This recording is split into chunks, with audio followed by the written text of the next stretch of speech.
Ya, pemirsa, kita beralih ke informasi lainnya. Kementerian Kesehatan RI akhirnya menyetujui PSBB Bandung Raya. PSBB Bandung Raya yang rencananya akan diterapkan mulai tanggal 22 April 2020 itu meliputi Kota Bandung, Kabupaten Bandung, Kota Cimahi, Kabupaten Bandung Barat, dan Cimahi.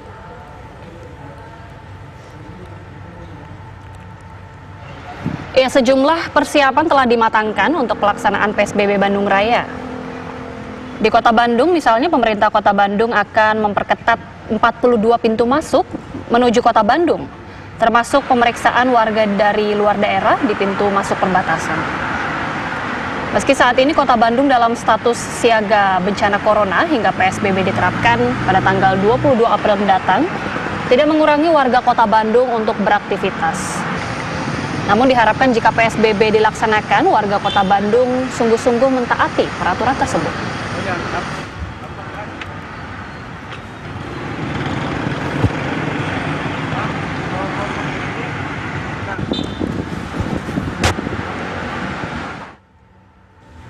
Sementara itu, pembatasan sosial berskala besar di Kota Cimahi akan diterapkan mulai 22 April hingga 5 Mei 2020. Sejumlah ruas jalan di Kota Cimahi terlihat lengang dari aktivitas publik pada Sabtu pagi ini.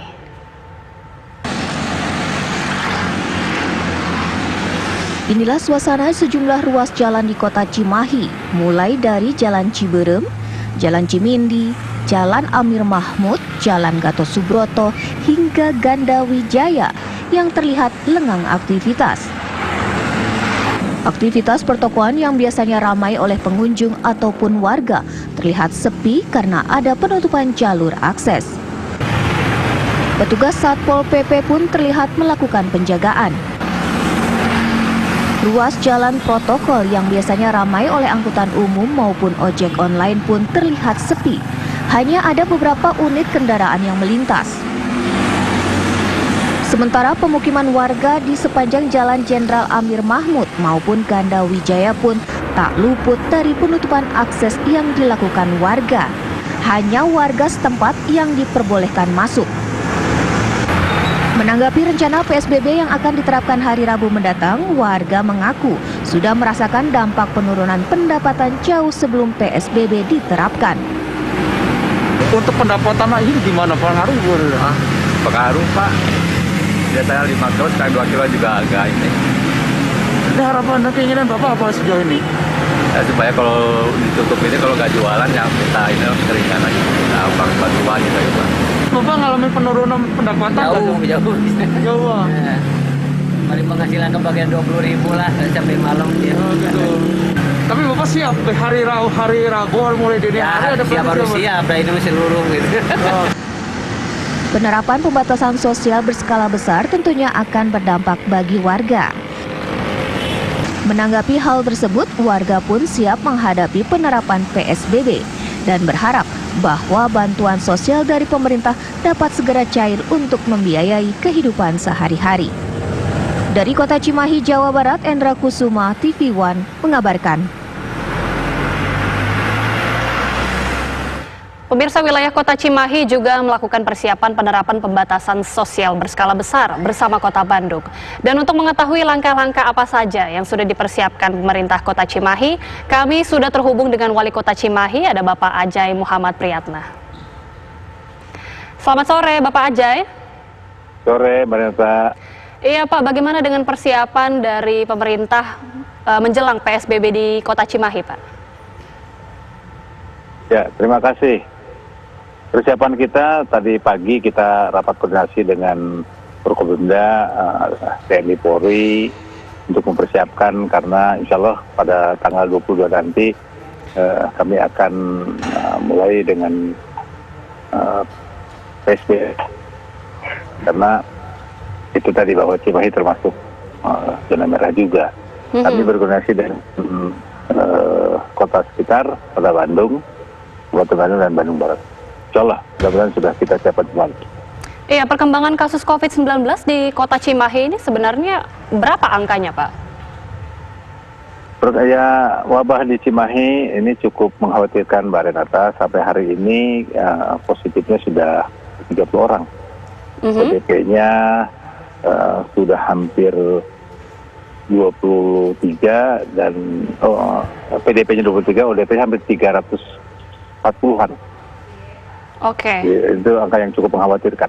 Sudah ada 20 yang dinyatakan positif, artinya kota Cimahi 30, mohon maaf. 30. 30. Ya, 30. Kota Cimahi termasuk kategori zona jenis apa Pak nanti?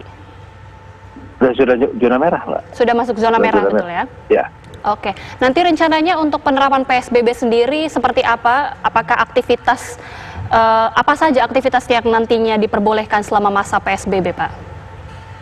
Ya, yang pasti aktivitas toko bahan pokok yang masih boleh, dan karena di kita ini daerah industri, pabrik kalau boleh dengan harus memenuhi syarat-syarat tertentu. Salah satunya adalah harus melakukan wajib hukumnya untuk melakukan rapid test di semua karyawannya, dan memohon izin dulu ke pemerintah kota, diwajibkan rapid test, dan yang usianya di atas 50 tahun harap bekerja di rumah dulu.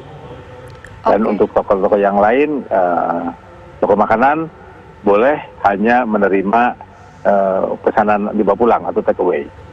Menerima tamunya di tempat atau makan di tempat tidak boleh. Oke, dan ada pembatasan jam juga. Ada pembatasan jam? Bisa dijelaskan maksudnya seperti apa? Artinya ada jam malam begitu? Bukannya jam 10, tutupnya jam 5 sore. Oh. Untuk toko-toko modern. Untuk toko yang biasa buka malam, misalnya seperti ada di kami ada McD misalnya, Pizza Hut misalnya, itu bisa sampai jam 8. Baik. Kalau toko-toko modern tutupnya jam 5. Baik, kami ulangi untuk jenis usaha yang nantinya akan diperbolehkan termasuk adalah toko sembako, kemudian toko makanan yang jamnya hanya diperbolehkan. Toko kesehatan. Toko kesehatan apotik juga? Ya, misalnya apotik. Itu yang berkaitan dengan kesehatan boleh buka. Di luar dari jenis usaha itu, industri tersebut tidak diperbolehkan untuk bekerja begitu? Tidak diperbolehkan. Tidak diperbolehkan. Baik. Pak Wali, kemudian untuk transportasi umum, seperti apa nantinya diberlakukan? Apakah ada pembatasan? Kemudian untuk transportasi online begitu Pak, seperti apa nantinya Pak?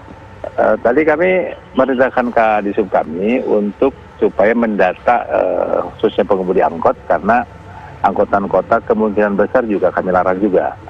Dan untuk ojol juga, untuk maupun penumpang kami larang juga, kecuali untuk gosen, untuk makanan. Itu boleh, masih diperbolehkan. Baik, untuk transportasi online atau ojol hanya diperbolehkan untuk mengangkut makanan, tapi tidak untuk penumpang ya Pak ya?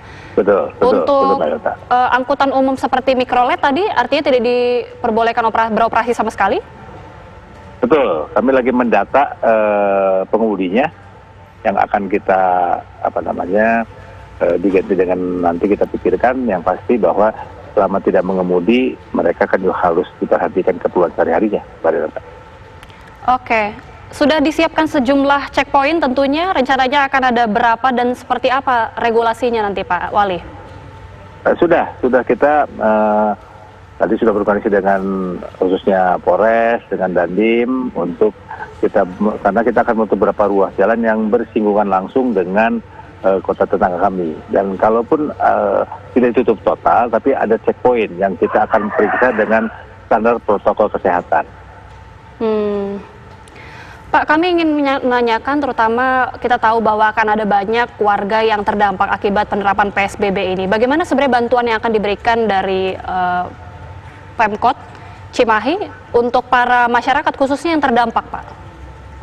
Betul Mbak Rata, karena wabah COVID-19 ini bukan hanya berdampak terhadap satu sisi saja dari segi kesehatan, tapi ini berdampak ke semua, terutama dalam hal perekonomian.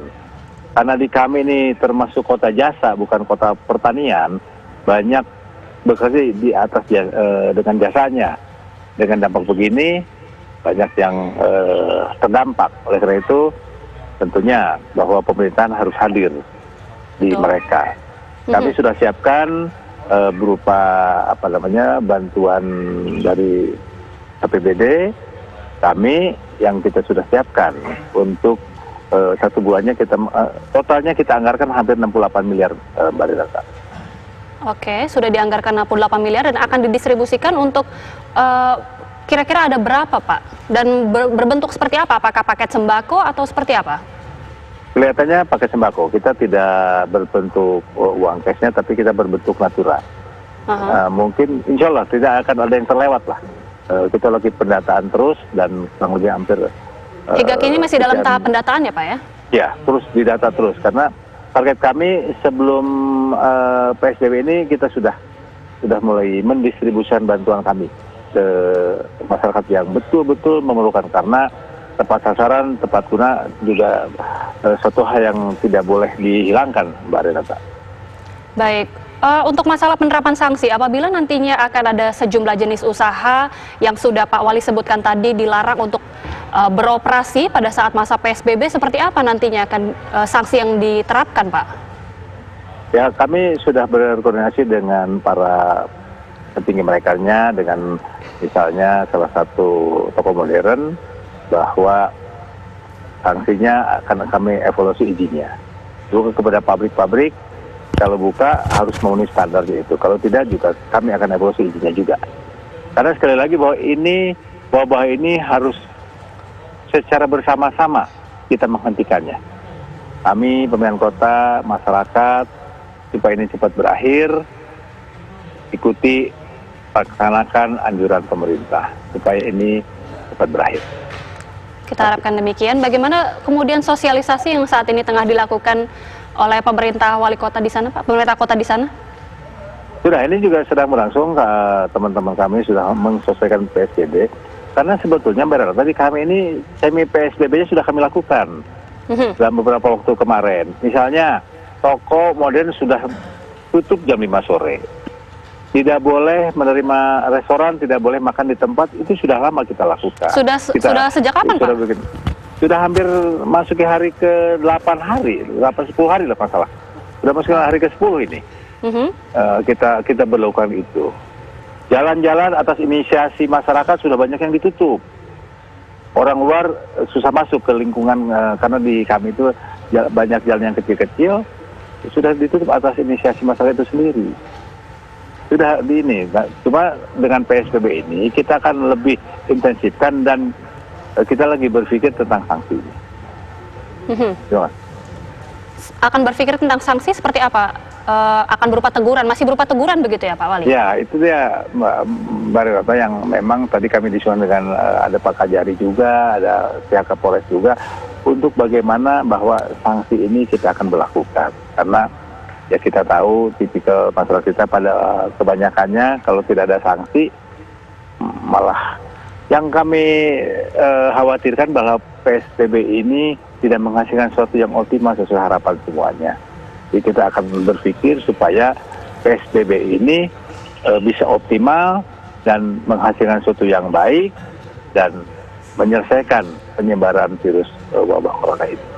Ya, mungkin bisa diceritakan juga kepada pemirsa TV One seperti apa saat ini situasi di Kota Cimahi. Apakah memang masyarakat sudah mulai timbul kesadaran akan supaya untuk menertibkan diri dan juga selalu menjaga jarak, atau seperti apa masyarakat di sana, Pak? Ya, perlu kami jujur akui lah, Mbak Renata, bahwa masyarakat Cimahi masih tidak berdisiplin. Masih banyak kelompok-kelompok yang masih nongkrong. Intinya masih tidak berdisiplin. Kita terus mengedukasi masyarakat, juga mengantisipasinya dengan berbagai ada sidaknya, ada malah saya turun langsung ikut menertibkan antisipasi ini, tapi ya itulah, kami juga tidak patah semangat, terus mengajak masyarakatnya bahwa virus ini akan bisa berakhir gimana kitanya. Kalau kita berdisiplin, kalau keluar rumah terpaksa harus pakai masker, jauhi jaga jarak, itu insya Allah. Kita ya Cimahi, masih jujur lah, kota ini kecil, penduduknya banyak,